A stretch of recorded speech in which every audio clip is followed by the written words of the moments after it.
Hello everyone, my name is Eve. Welcome to your astrology forecast for the month of November 2022 for the sign of Libra. On the 8th of November, there will be a total lunar eclipse in the sign of Taurus in your 8th house.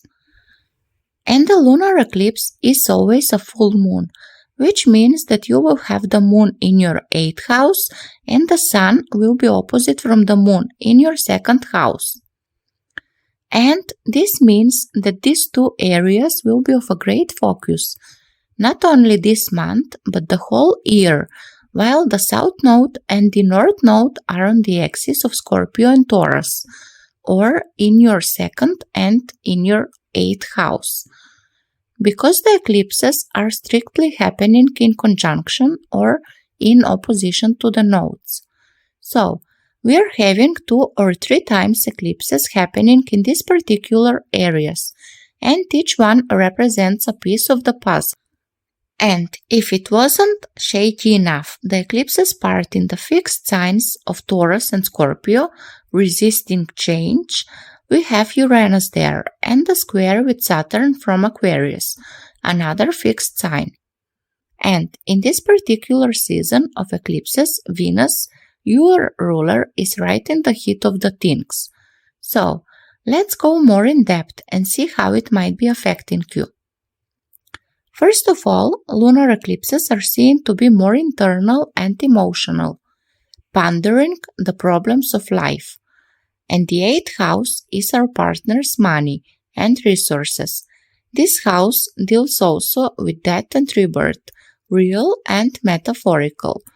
Our immune system is seen from the 8th house, and as a consequence, autoimmune diseases. The 2nd house has to do with the income you make, possessions of any kind. Even your talents are considered to be something which you possess. Values, self-worth, early development, your preschool education, etc.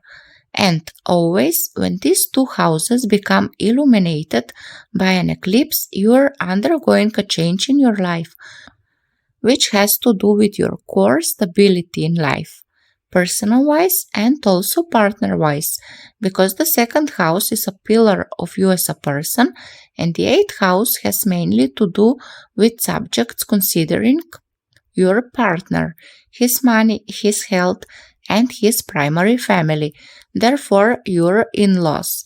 So, security and stability. And the primal urge of Scorpio and Taurus is to protect. It's a stubborn energy. And I know this from a personal example. I know a couple, the female is Scorpio stellium and the male is Taurus stellium, and they are very different in how they acquire their resources. So the Taurus does it from a comfy chair, and the Scorpio deals with crisis, old people and pain. And when they have misunderstanding, it's usually about money and what they should do with them. And they bring a huge amount of personal growth to each other. What the one is lacking, the other is mirroring and projecting that same energy. It is very important to learn to work with both energies, because only in that way we can unlock the next level of personal growth and evolution. And this is fixed earth and fixed water.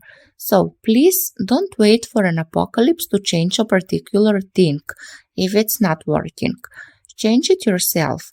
Be active, penetrate on the topics of the 2nd and the 8th house, and actively work towards the change, because it will happen, want it or not.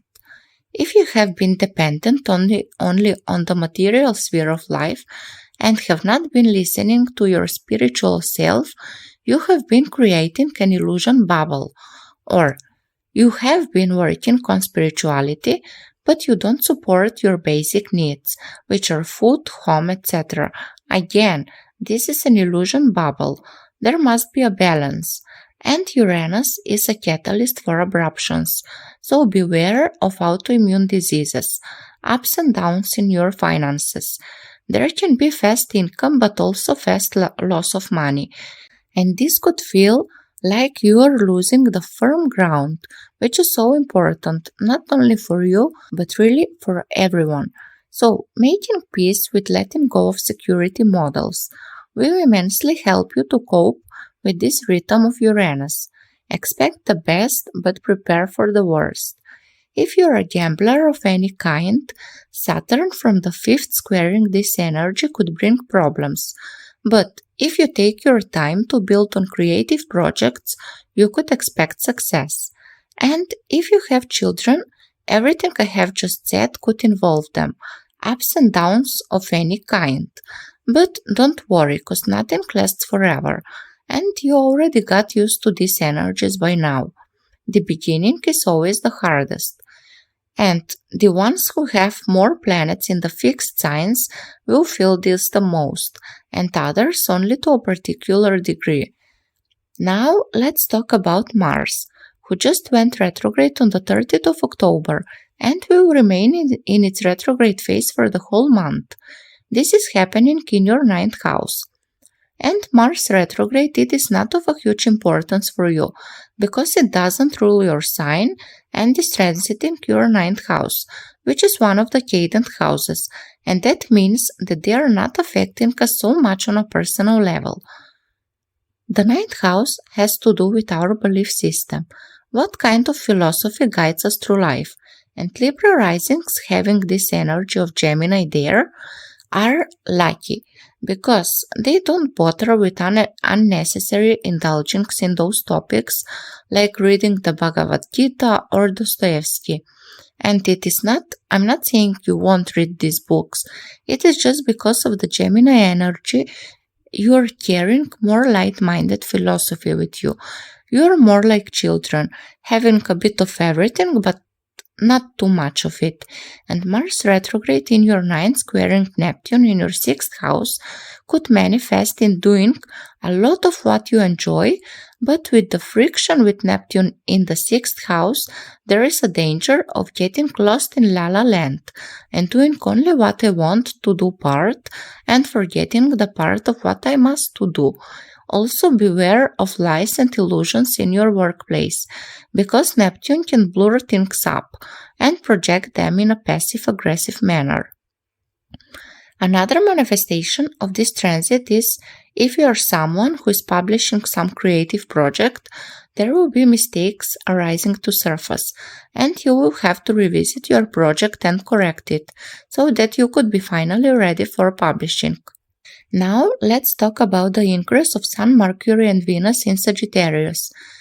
They will be entering your third house in Sagittarius towards the second half of the month, and this will bring a lot of fun and things will be getting active in your social area.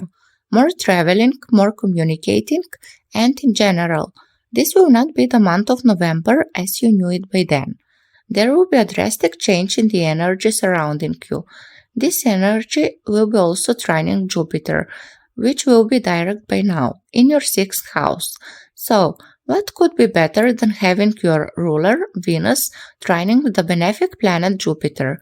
Whatever went wrong with your job while Jupiter was retrograde, now it will be improving.